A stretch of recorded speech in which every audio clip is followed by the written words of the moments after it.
On the list of summertime foods in coastal New England, a plate of fried clams with a mess of French fries has to rank pretty high. I like that description, a mess of French fries. That's a very good part of it. It was all right. We may never know who first hauled a lobster out of the sea or who first put butter and salt on an ear of corn. We do, however, have a pretty good idea about the origins of fried clams. Here's Rob Caldwell. Number 40. Woodman's of Essex is the most famous restaurant in a part of northeastern Massachusetts, affectionately known as the Clam Belt. When he started selling clams, it caught on. Other places started selling clams. Chubby and Bessie Woodman started running a small market here in 1914. They made their own potato chips. And the story goes that one day a guy hanging around the store jokingly suggested tossing a clam into the fryolator that was used to make chips. Well, everyone laughed at him. Fry a clam? No. But actually, it was my grandmother said, you know, we might be able to come up with a recipe to do that. And so they worked and came up and they got some evaporated milk, some corn flour, and they breaded it and they dropped it in and they thought it was pretty good. The next day, July 3rd, 1916, they put a big sign out front saying, Essex fried clams. They sold them and they took in $35 that day, which was the most money they had ever taken in one day.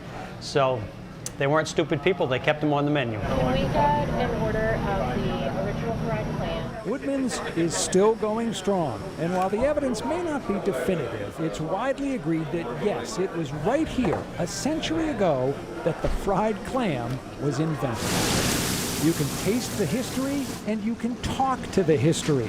Ask Ralph Hawley when he started working here. Yeah, it was probably in 1952 or 3. I was probably 13 years old. Number 43. Claire Williams has worked here for 38 years.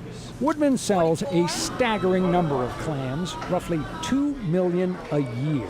I could eat fried clams and lobster every day. I tried clamming once, but that wasn't for me, but I can eat them. So what makes the fried clams at Woodman special? Well, the folks here are quick to mention the ingredients, which are old school.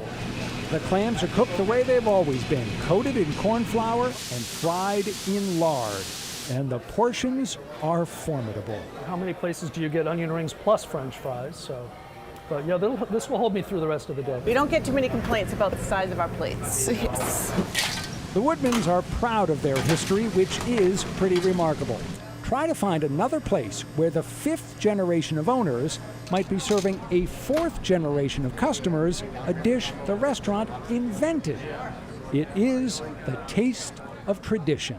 Is it your hope that maybe your great-grandchild, 100 years from now, on the 200th anniversary of the fried clam, will be standing in this very kitchen, in this building, still running this restaurant about the way it's run now? I'd love it. I'd like to think that's going to happen.